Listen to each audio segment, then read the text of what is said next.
Bien sûr, de crypto, les infos crypto pour ceux qui n'ont pas le temps. Rebond du BTC, petite pépite et 4000 € en crypto. Ce que j'ai fait comme répartition pour un proche et même quelqu'un de tête épanche parce que c'était la Madré. Et aussi, petite dédicace au Barcelonais. Hier, c'était une belle soirée.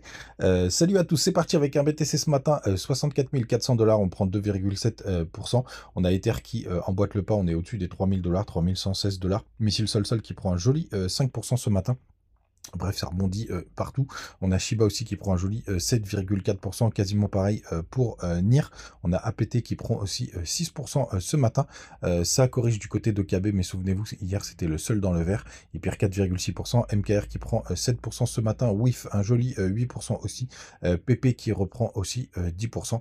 Quand ça rebondit chez les shitcoins, ça fait pas semblant. Les gars, du côté du daily du BTC, donc après cette petite mèche de correction, encore hier, on est venu taper, on a venu toucher les 61 500 $. On rebondit ce matin. Là, on a vraiment une belle matérialisation de ce magnifique range qui est en train de se former une nouvelle fois. Si on peut avoir une correction sous forme de range, c'est toujours une très très bonne nouvelle.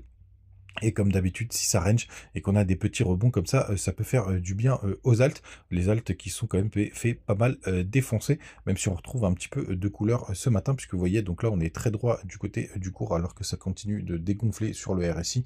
Vraiment, moi, j'aimerais qu'on aille toucher les 35 points, et même si on peut arriver en zone de survente, pour le coup, ce serait une très très bonne nouvelle. En tout cas, sur du court terme, il n'y a pas grand-chose d'intéressant. Il y a même plutôt des mauvaises nouvelles malgré ce rebond, puisque de toute façon, si jamais, quand on rentre dans le nuage, en général, on est happé par le bas du nuage. Donc si on arrive à latéraliser jusqu'au mois de mai, ce serait vraiment une bonne nouvelle, puisque du coup, on aurait le bas du nuage qui est beaucoup plus haut, vers les 62 000 $, et qui est en plus le bas du range. Bien évidemment, c'est un peu trop tôt pour le dire. Et il y a quand même besoin de digérer toute cette correction. Du côté de la scène internationale, pour l'instant, il n'y a pas de réaction. Enfin, il y a eu une réaction pour dire qu'ils allaient répondre, mais ils ne savaient pas quand. Je pense que c'est plutôt une manœuvre politique, et puis après, on passera à autre chose. Donc ça, c'est plutôt une bonne nouvelle, mais bien entendu, je fais pas de politique ici, ni de géopolitique. C'est juste un ressenti qui serait une bonne nouvelle. Du côté de la Bitcoin dominance, regardez comme c'est parabolique, hein. On a une énorme, on pourrait prendre cette droite qui est juste là. Pour que je vous montre à peu près enfin, ce côté droit, et ça c'est plutôt pas mal, parce qu'à un moment donné, quand vous avez des pentes qui sont hyper droites comme ça, ben, ça finit par tomber. Donc ça, ce serait plutôt une bonne nouvelle pour nous. Puisque vous le savez, quand la Bitcoin dominance perd de la puissance, c'est très souvent que les alts commencent à prendre aussi de la puissance. Mais pour l'instant, c'est un peu tôt pour le dire. On a quasiment tagué, vous savez, ma grosse zone de résistance vers les 57. Ça paraît de s'arrêter un petit peu avant, hein, c'est beaucoup moins précis du côté de la Bitcoin dominance. Mais c'est plutôt pas mal ce qu'on est en train de voir de ce côté-là. Même si à court terme, les gars, il va falloir rester méfiant. J'espère vraiment qu'on va rester dans le range. Là, pour le coup, la grosse résistance, elle se situe aux alentours des 67 000 $, comme d'habitude. Donc on va voir ce que ça va donner du côté du 3 jours. On continue de le surveiller. Alors surveillez bien, si jamais on arrive à fléchir du côté du MACD, ce serait une bonne nouvelle. Et bien évidemment, il faut aussi surveiller ce MACD weekly. Il faudrait surtout pas croiser, parce que ça, en général, c'est une très mauvaise nouvelle, hein. Il y a très peu de faux signaux sur le weekly. Quand ça commence à croiser, malheureusement, c'est souvent une signe d'une grosse correction. Donc grande méfiance. Ici, vous voyez, on avait quand même flirté dessus avant l'explosion du bull run, pour le coup. Donc ça, ce serait plutôt pas mal qu'on ait un scénario comme ça, avec pas mal de fake out. C'est arrivé avant l'hyperclimax run, c'est-à-dire une montée parabolique.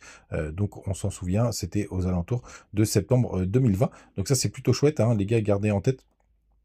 Pour le coup, ce qui s'était passé ici, si jamais on a des faux signaux où on est complètement à plat, pour le coup, ce serait aussi pas si dramatique que ça, même si j'aimerais plutôt qu'on rebondisse dessus.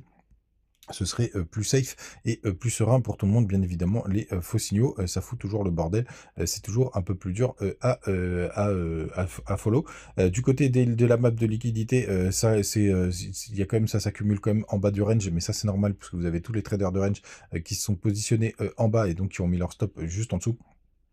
Du côté des indicateurs, pour le coup, on est toujours en mode dégonflé, hein, puisque vous voyez là, on n'est plus au 0,01, on est vraiment au 0,011. Ça fait très longtemps qu'on n'avait pas vu ça. Il y a même beaucoup de funding qui sont désormais négatifs. Donc ça, c'est plutôt une bonne nouvelle. Il y a personne qui est, vraiment, sur des funding élevés. Regardez, quand on sort le top des funding du côté de Binance, le maximum c'est 0,01, donc ça, c'est plutôt une très, très bonne nouvelle. Donc il y a quand même un peu de jus, pour faire un, joli rebond ou en tout cas pour rester, dans le range.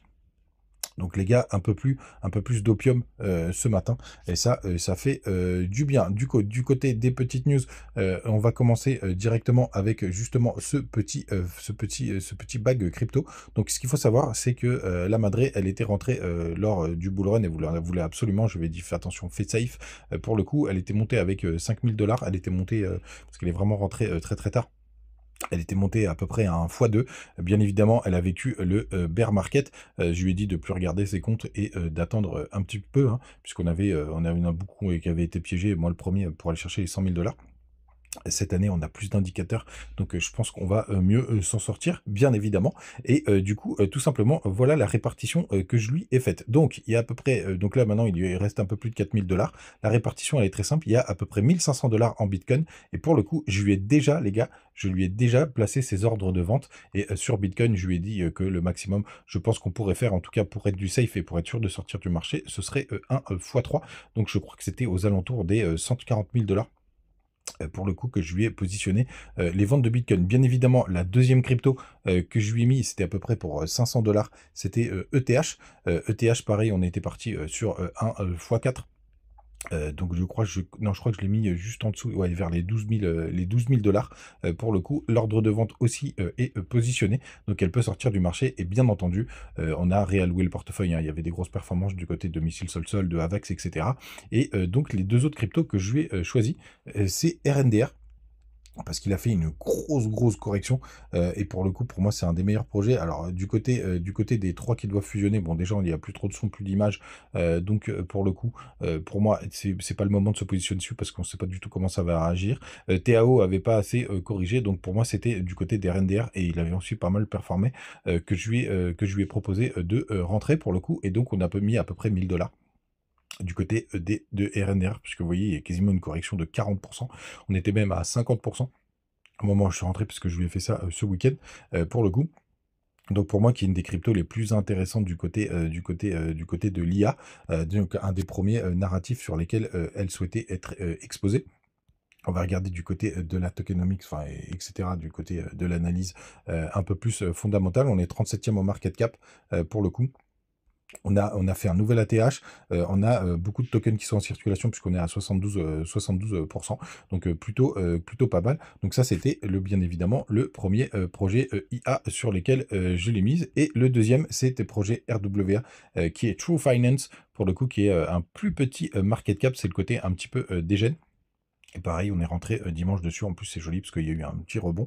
Pour le coup, pareil pour 1000 $. Et si vous avez fait vos comptes, 1500 en BTC, 500 en Ether, 500, 1000 en RNDR et 1000 $ en True Finance, vous arrivez justement à ces 4000 $ actuels.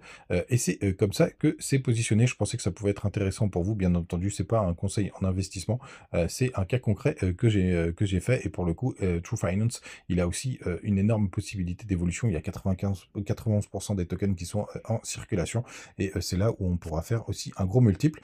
Pour la petite histoire, j'ai aussi les gars mis les ordres de vente sur RNDR, sur ETH et True Finance. Et True Finance et RNDR, bah, tout simplement, c'est à x4.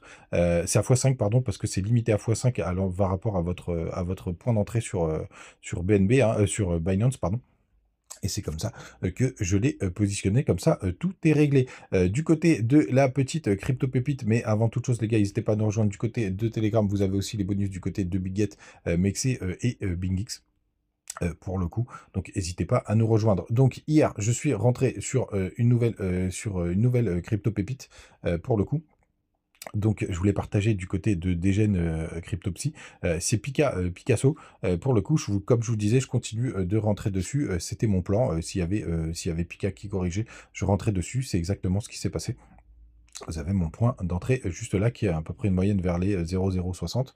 Pour le coup, très intéressant cette crypto sur lesquelles je voulais rentrer. Il y a une très grosse correction, donc je suis mon plan, peu importe ce qui se passe sur les marchés. Vous le savez, la Porsche ou la rue, on continue de pousser là-dessus. Et Pika, Qu'est-ce qu'il nous dit Pika d'un point de vue tokenomics? Donc bien évidemment, c'est un token que je holderai pas pendant le bear market. Il y a 47% de la supply qui est disponible. On est à 30 millions de market cap, 66 en full deal rate. Pour le coup, du côté du projet, je vous laisserai aller trouver les infos.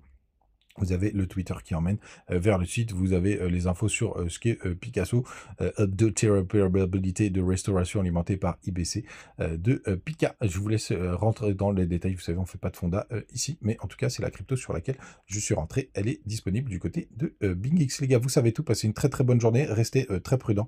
Les marchés sont très piégeux en ce moment, surtout pour ceux qui font du trading. Ça reste très costaud. Et puis, on se retrouve demain matin, comme d'habitude. Ciao!